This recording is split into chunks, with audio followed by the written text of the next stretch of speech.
Hello friends, आज हम आपके लिए लीव रूल्स के 50 मोस्ट इंपॉर्टेंट क्वेश्चंस लेकर आए हैं जो आने वाले प्रिंसिपल एग्जाम्स के लिए बहुत ही इंपॉर्टेंट है।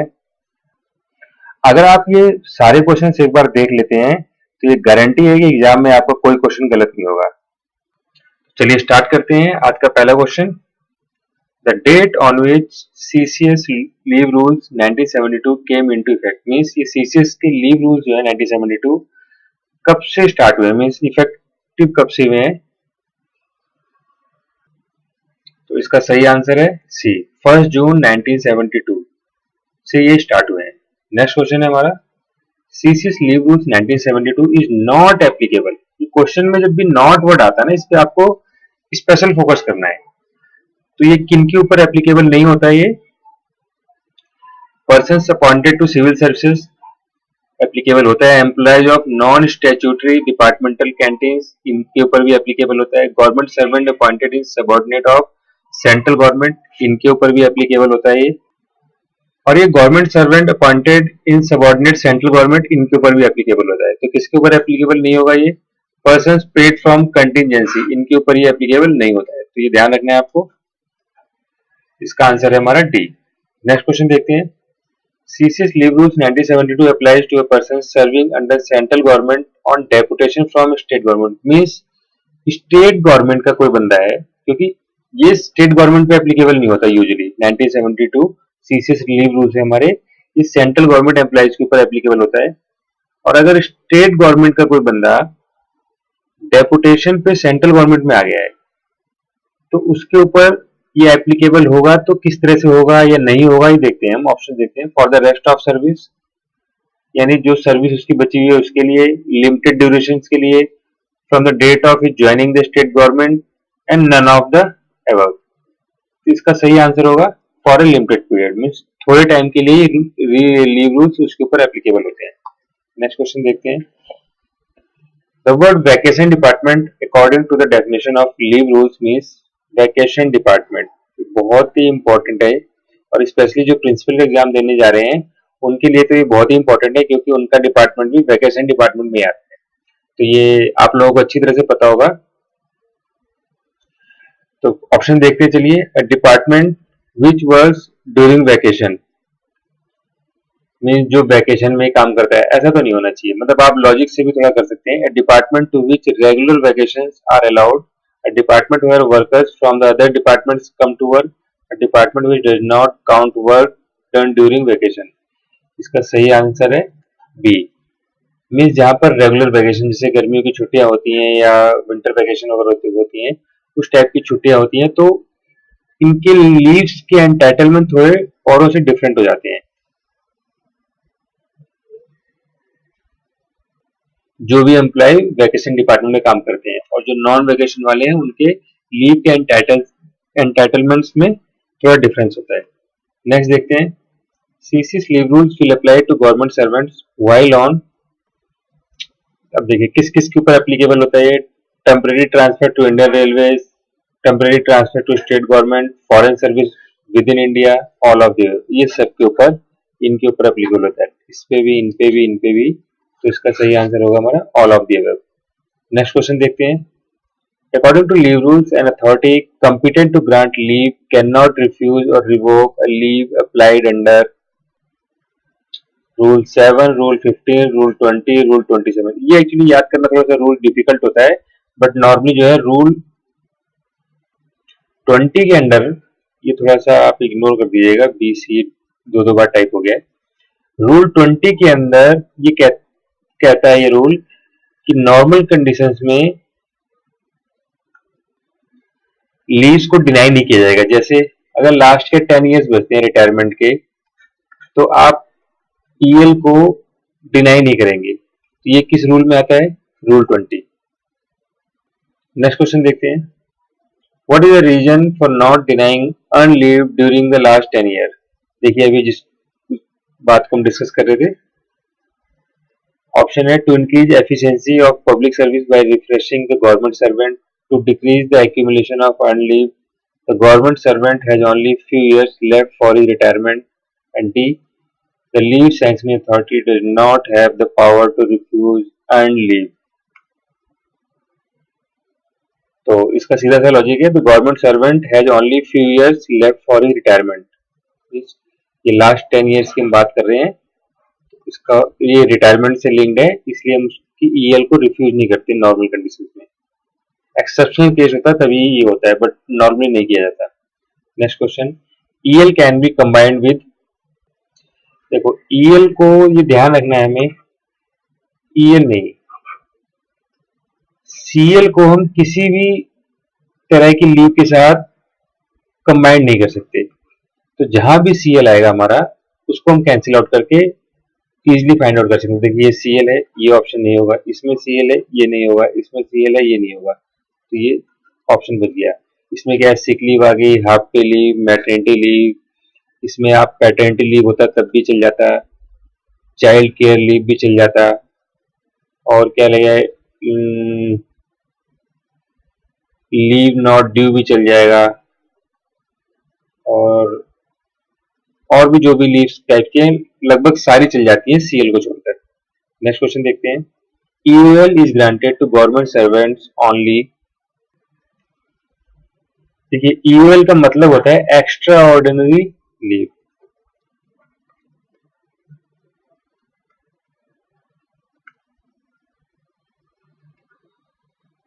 जैसा कि हमें नाम से पता चल रहा है कि एक्स्ट्रा ऑर्डिनरी लीव है, और ये हमें तब मिलती है जब हमारे पास अकाउंट में कोई भी लीव नहीं है, अदर टाइप्स की कोई भी लीव नहीं है, तब दी जाएगी हमें ये।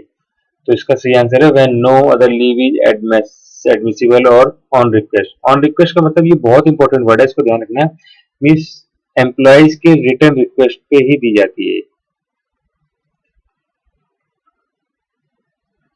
और जब भी दी जाएगी, नेक्स्ट टाइम जब भी आपकी ईएल क्रेडिट होगी, ईएल क्रेडिट होगी, तो आपका 1/10 आपका डिडक्ट कर लिया जाएगा उसमें से। और मैक्सिमम कितना डिडक्ट हो सकती है ये लीव, 15। तो आपकी 15 ईएल तक डिडक्ट हो सकती है, और किस रेट से डिडक्ट होती है, 1/10। ये दोनों चीज आपको याद रखनी है। नेक्स्ट क्वेश्चन देखते हैं, encashment of earned leave up to 10 days at the time of availing LTC is permitted, provided a balance of days of EL is available at the credit of government servant। देखिए इस question का मतलब क्या है, जैसे कि हम अगर एलटीसी लेते हैं, तो एलटीसी लेते टाइम हम 10 डेज की अपनी ईएल को एनकैश कर सकते हैं, 10 डेज की लीव को एनकैश कर सकते हैं। बट मान लीजिए हमारे पास 20 ईएल है हमारे अकाउंट में, तो क्या इसमें से हम 10 ईएल को एनकैश कर सकते हैं? नो। क्यों नहीं कर सकते? क्योंकि कंडीशन है, ये हमारा रूल ये कहता है कि कम से कम 30 ईएल होनी चाहिए हमारे पास, 10 डेज की ईएल एलटीसी के लिए एनकैश करने के लिए। तो इसका सही आंसर है 30 डेज। नेक्स्ट क्वेश्चन देखते हैं, completed year of service according to CCS leave rules means continuous service under central government including period spent on duty but not counting leave। no, leave हमारी जो है सर्विस में count होता है, तो इसलिए ये ऑप्शन नहीं होगा। continuous service under central government including period spent on duty and leave but not actual, no, ये भी काउंट होता है। continuous service under central government including period spent on duty and leave including, yes, अगर actual का मतलब है extra ordinary leave और spent on duty, ये दोनों ऑप्शन ही सही है। नेक्स्ट में क्या देख लेते हैं, continuous service under central government including service in state government if any.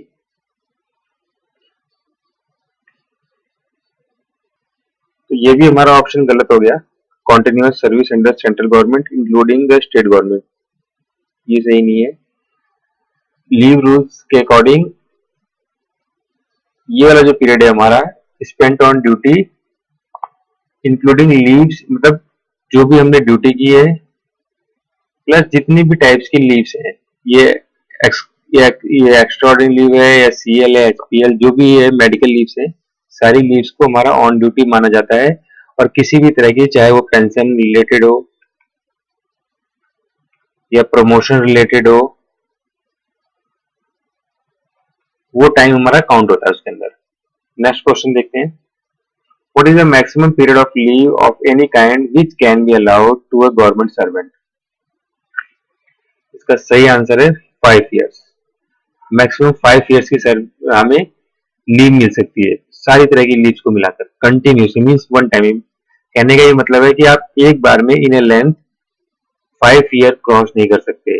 आप ऐसा कर सकते हैं, मान लीजिए 4 year एंड 360 डेज की लीव ली आपने, फिर 2 days की आपने सर्विस की, ज्वाइन कर लिया, अब फिर से आप 4 years 364 डेज की लीव मार सकते हैं। तो यहाँ लॉजिक ये है कि आप कंटिन्यूसली मोर देन 5 years से ज्यादा छुट्टी नहीं ले सकते। नेक्स्ट क्वेश्चन देखते हैं। Paternity leave is allowed for how many days? 20, 15, 25, 30। तो ये है 15 डेज के लिए, और ये एक बार में लेनी होती है। एक्चुअली इस रूल्स के रिगार्डिंग थोड़ी कंफ्यूजन भी है, क्योंकि कहीं ये नहीं लिखा कि आपको ये 15 डेज की लीव, जैसे कि CCL होती है, चाइल्ड केयर लीव, टोटल कितने डेज की मिलती है ये आप मुझे कमेंट करके बताएंगे। इस लीव को आप जब तक बच्चे 21 years के नहीं हो सक जाते, फॉर 2 लिविंग चिल्ड्रन, फॉर 2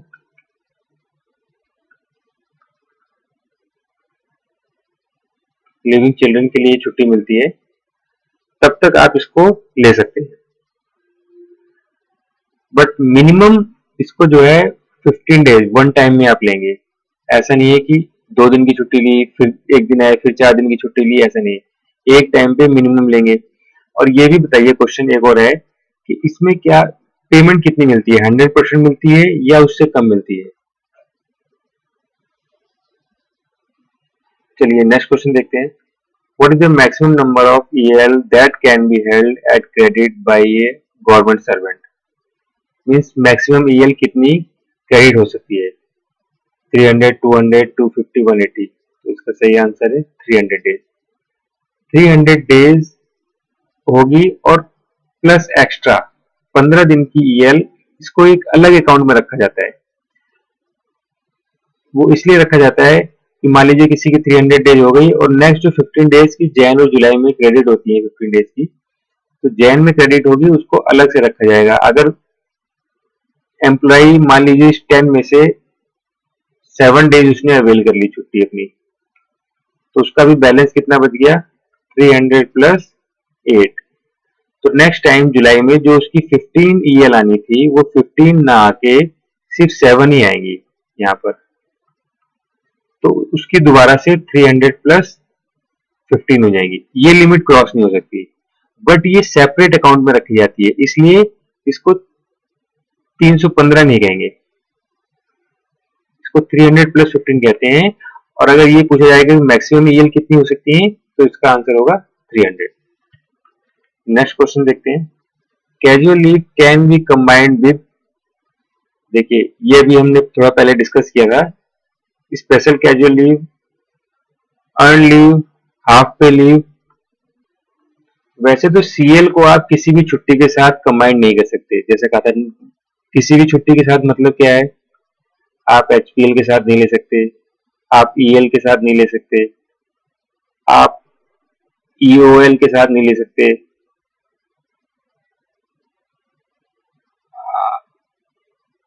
आप पैटर्निटी लीव के साथ नहीं ले सकते, आप मैटरनिटी लीव के साथ नहीं ले सकते, ETC। बट एक स्पेशल कैजुअल लीव होती है। स्पेशल कैजुअल लीव का मतलब अलग अलग डिपार्टमेंट में कैंडिडेट्स को उसके एलिजिबिलिटी के हिसाब से मिलता है। जैसे PH कैंडिडेट होते हैं, उनको 4 CL एक्स्ट्रा मिलती है, या जो होम टाउन से बाहर रहते हैं, उन्हें इलेक्शन में वोटिंग करने के लिए 1 स्पेशल कैजुअल लीव मिलती है। तो इस तरह की कई स्पेशल कैजुअल लीव्स होती हैं। सिर्फ कैजुअल लीव, इसमें भी इसको आप याद रखने का तरीका क्या है, इसमें भी कैजुअल लीव वर्ड आ रहा है, तो इसको हम कैजुअल लीव से कंबाइन कर सकते हैं, अदरवाइज कोई छुट्टी कंबाइन नहीं होती। नेक्स्ट देखते हैं, the maximum period of CCL that can be availed bye a woman government servant during his entire service. देखिए ये फिर से क्वेश्चन आ गया, अभी हम डिस्कस ही कर रहे थे। 730, 700, 650, 365, तो इसका सही आंसर है 730। और मैंने आपसे पूछा था कि इसमें पेमेंट कैसी मिलती है, तो देखिए जो फर्स्ट 365 डेज होंगे इसमें 100% पेमेंट होती है, और जो सेकंड 365 डेज होंगे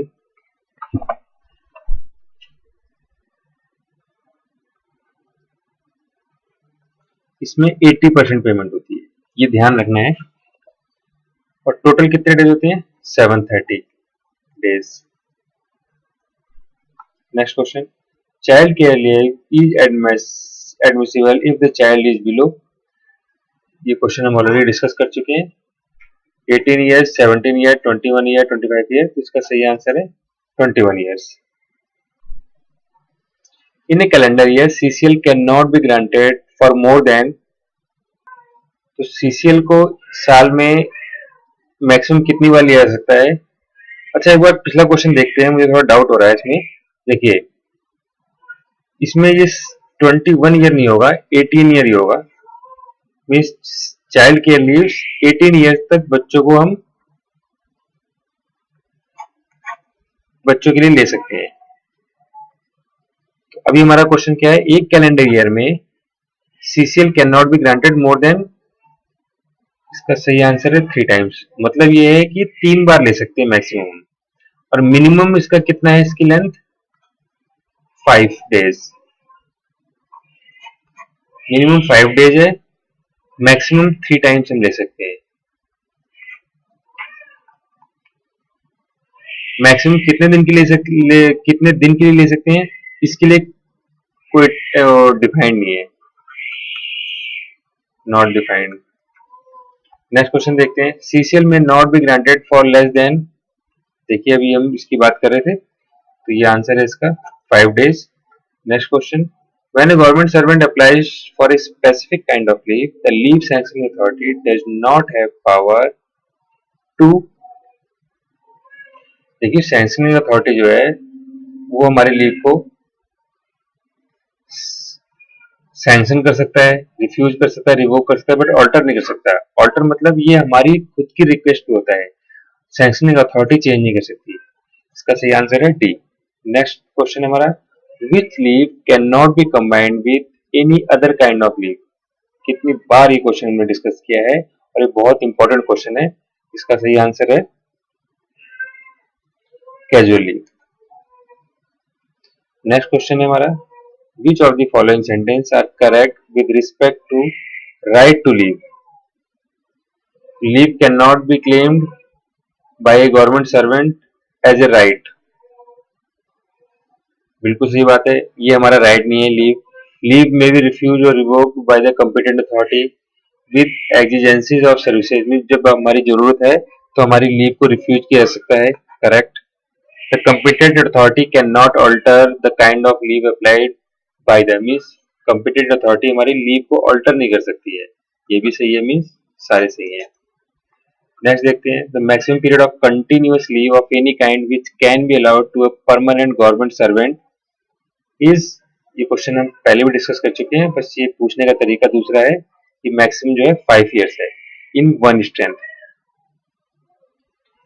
नेक्स्ट क्वेश्चन देखते हैं, the leave sanctioning authority can wave the production of medical certificate in case of an application for leave on medical grounds if the period of leave applied for is less than, मतलब इस question के ये है, normally जो है अगर हमें medical लेना है, जैसे एचपीएल लेते हैं मेडिकल के केस में, और इसको हम कम्यूट कराते हैं, बट कितने दिन की लीव हो, मेडिकल हो, तो सैंक्शनिंग अथॉरिटी बिना मेडिकल सर्टिफिकेट के हमें लीव दे सकती है, तो उसका सही आंसर है 3 डेज।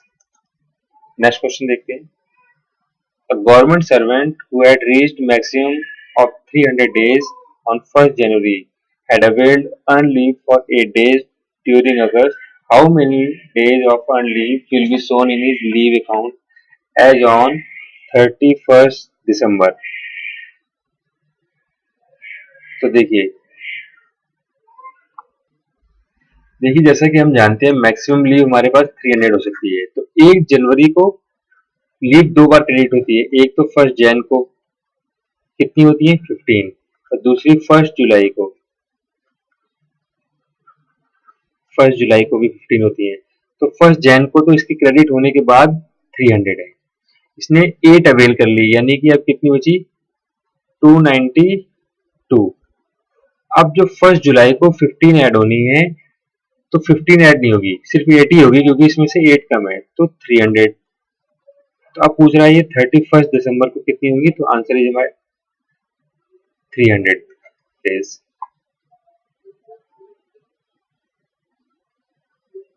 एक मिनट, 300 300 थी इसके पास 1 जन को, 8 अवेल कर ली तो 292 बची। अब जो है इसके पास 15 ऐड होंगी, तो 15 जब ऐड होंगी तो 1 जुलाई को, तो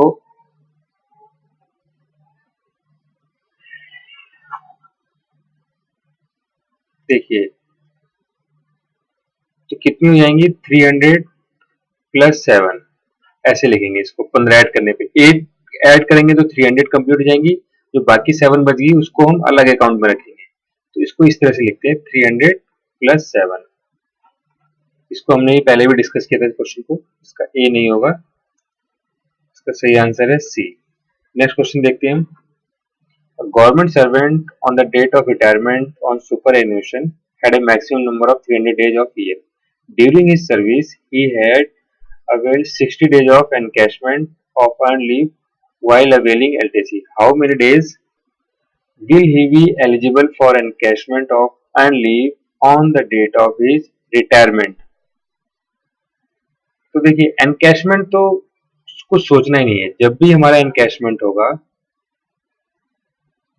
मैक्सिमम हमारा एनकैशमेंट ये याद रखना है 300 डेज का होता है। तो उसमें 60 डेज की एलटीसी, यानी एलटीसी का मतलब क्या है, देखिए हम 10 डेज की ईएल को एनकैश करा सकते हैं 6 टाइम्स पूरी सर्विस में। तो यानी टोटल कितनी ईएल एनकैश करा सकते हैं 60। बट यहाँ पर ये नहीं पूछा है, यहाँ पर ये पूछा गया है कि हमारी एलिजिबिलिटी कितनी होगी एनकैशमेंट के लिए। अगर हमारे पास 300 लीव है तो हम 300 के लिए एलिजिबल होंगे, चाहे हमने एनकैश कराई है चाहे नहीं कराई है। तो इसका सही आंसर होगा 300। नेक्स्ट क्वेश्चन देखते हैं।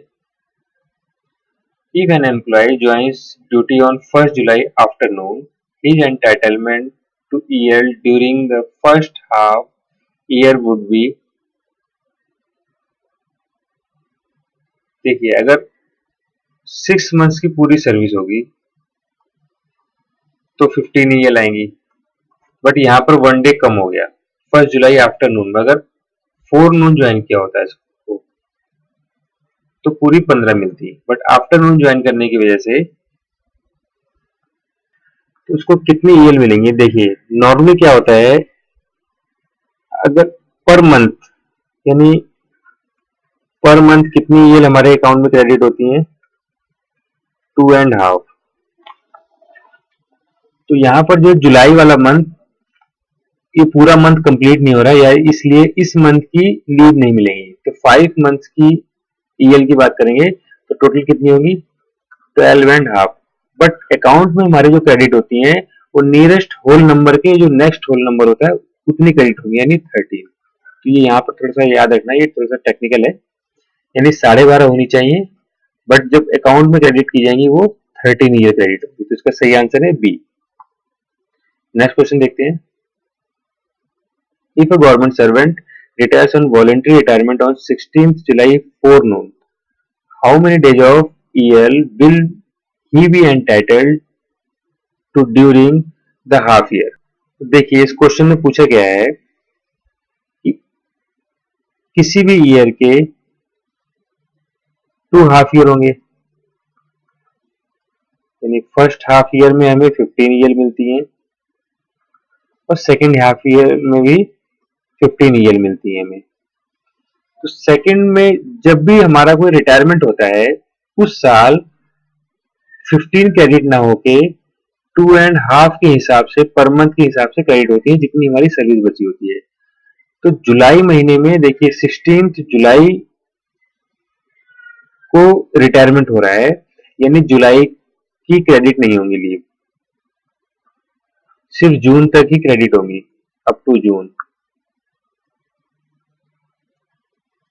तो इसका मतलब पूछा है कि ड्यूरिंग द हाफ ईयर कितनी होंगी, तो इसका आंसर होगा नील, क्योंकि उस साल सेकेंड हाफ यानी जो हाफ ईयर है सेकेंड पार्ट उस ईयर का, उसके लिए कोई भी लीव क्रेडिट नहीं होगी। नेक्स्ट क्वेश्चन देखते हैं। If a government servant is dismissed on 29 September, how many days EL is admissible to him for that half year? तो देखिए फिर से हाफ ईयर वाला क्वेश्चन है ये। इसमें क्या है, 29 को सितंबर को डिसमिस हो रहा है, तो यानी सितंबर की नहीं मिलेगी। क्रेडिट कब होनी चाहिए थी, जुलाई में। इसका जुलाई कंप्लीट हो रहा है, ओके। अगस्त कंप्लीट हो रहा है, ओके। सितंबर कंप्लीट हो रहा है, नो। तो यानी 2 महीने की कितनी मिलेंगी, 2.5 प्लस 2.5 इज इक्वल टू 5, तो इसको 5 ईयर मिलेंगी। नेक्स्ट क्वेश्चन देखते हैं। If a government servant had availed EL on private ground for 100 days during the previous half year, how many days EL is he entitled for at the commencement of the next half year.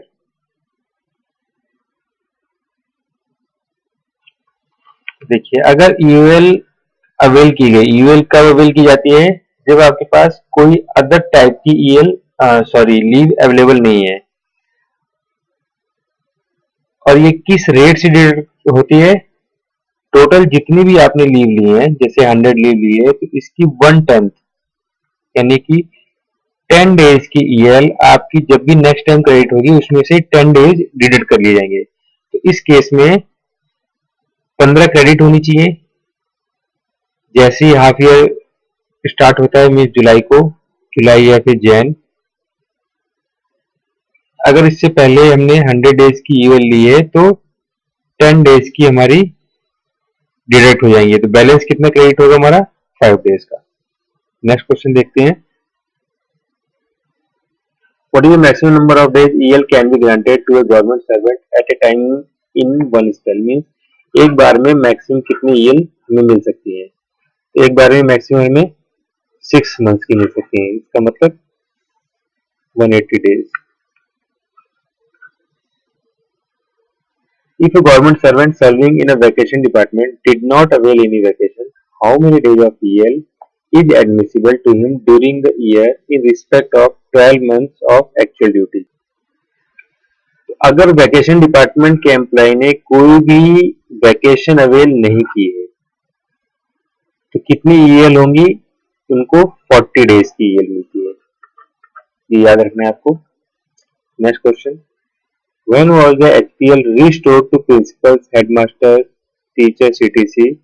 working in schools of vacation department under the central government? मतलब क्या है कि HPL को कब से देना start किया गया, प्रिंसिपल, टीचर्स, हेडमास्टर इनको, तो इसका सही आंसर है 19/2008 को। नेक्स्ट क्वेश्चन है हमारा। What is the maximum limit for availing HPL by a government servant during the entire service? Means पूरी सर्विस में हम मैक्सिमम कितनी HPL को अवेल कर सकते हैं, 180 days, 360 days, 660, no limit. Means एक आदमी कितने भी दिन बीमार रह सकता है, तो इसको आप लिमिट तो कर ही नहीं सकते हैं, इसका सही आंसर है no limit. Under what circumstances leave not due is admissible to a government servant? इसको LND भी कहते हैं। लीव नॉट ड्यू कब ली जा सकती है, ये एक्चुअली मेडिकल ग्राउंड पे होता है। लीव नॉट ड्यू इज ये परमानेंट एम्प्लॉय को ऑन मेडिकल ग्राउंड्स, ये ध्यान रखना है आपको। ऑन मेडिकल ग्राउंड दिया जाता है, तो मेडिकल ग्राउंड पे दिया जाएगा तो कब दिया जाएगा, पहले तो आप HPL को अवेल करेंगे, बट जिसके पास HPL नहीं है उनको लीव नॉट ड्यू मिलती है, तो इसका सही आंसर है when HPL is not at his credit. Next question देखते हैं। What is the maximum limit for grant of UL with or without medical certificate to a permanent government servant? Means maximum UL कितनी दी जा सकती है? UL मतलब extra ordinary leave, चाहे medical के साथ हो या बिना मेडिकल के, तो इसकी जो है कोई लिमिट नहीं है। ये आज का हमारा लास्ट क्वेश्चन था। प्लीज कमेंट करके बताइएगा आपको हमारी वीडियो कैसी लगी, और आने वाले एग्जाम के लिए आपको ऑल द बेस्ट। इस वीडियो को एक बार आप रिवाइज कर लीजिएगा। मैं प्रॉमिस करता हूँ आपसे आपको कोई भी क्वेश्चन छूटेगा नहीं इसमें से। Thanks for watching. Please like, share and subscribe.